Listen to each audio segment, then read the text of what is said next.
Have a podcast or thinking about starting one? There's a SAG-AFTRA podcast agreement you should know about.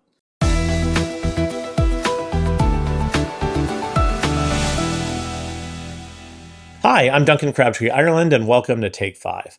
Podcasting has become a real career path for hosts, performers, and creators alike. But what many don't realize is that SAG-AFTRA has agreements specifically designed for this space, providing easy coverage options that can allow podcast hosts and performers to access union benefits and protections. SAG-AFTRA's Sue-Ann Morrow joins me to break it all down. Hey, Sue-Ann. Hi, Duncan. So, Sue-Ann, what are 3 things folks should know about our SAG-AFTRA podcast agreements? Okay, so number 1, our members should always be covered by a SAG-AFTRA agreement when they're hosting or performing in the podcast space. Number 2, our coverage options are super flexible, and we've streamlined the process of signing a project to make it really quick and easy. And number 3, podcasting is very similar to the work performers and broadcasters have been doing for decades. And SAG-AFTRA is really dedicated to protecting and supporting our members in this growing and important space. Yes, absolutely we are. Sue-Ann, who should be paying attention to this, do you think? Everybody in the podcasting space, producers and podcast networks who want to access our professional talent, performers who want the protections and benefits of a SAG-AFTRA agreement, including AI protections, self-producing podcasters. We've made it so easy to cover podcasts that every podcast of any level, any budget, and any genre can and really should be a SAG-AFTRA podcast.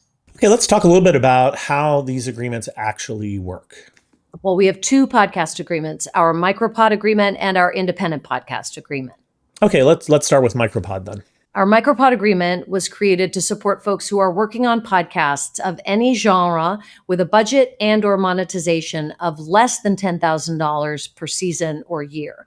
So this is the contract that allows our members and indie producers to have the creative freedom to launch and grow their podcasts with minimal paperwork and without having to make benefit contributions.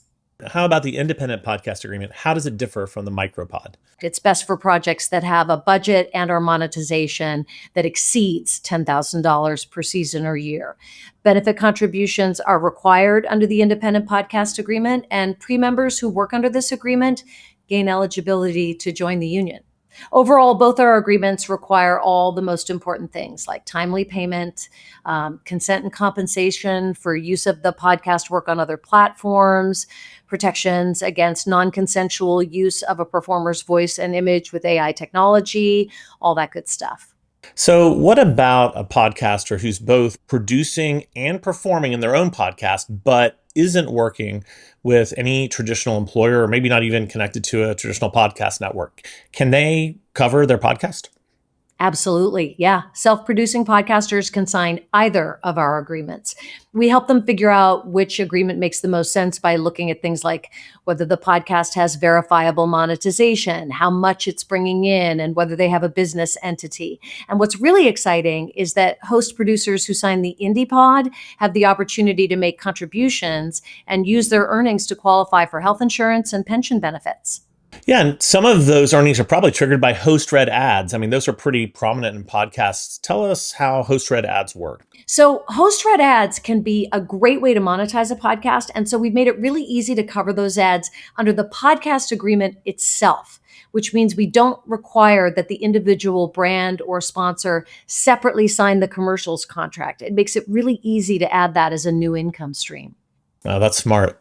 Okay, so if someone wants to work under one of these agreements, Sue-Ann, where do they start? They can go to our dedicated webpage at sagaftra.org/podcast contracts, where our signatory portal lives, and both our agreements are publicly available. And there's even more info about the benefits of working under or signing a SAG-AFTRA podcast agreement. Or they can contact the podcast department at podcastcontracts@sagaftra.org if they have questions or they just want to discuss a project they're thinking about. Fantastic. So everybody, to learn more about the SAG-AFTRA podcast agreements or to sign a podcast project, you can visit, like Sue-Ann said, sagaftra.org/podcast contracts or email podcastcontracts@sagaftra.org. Thanks so much for being part of this, Sue-Ann. Thank you, Duncan.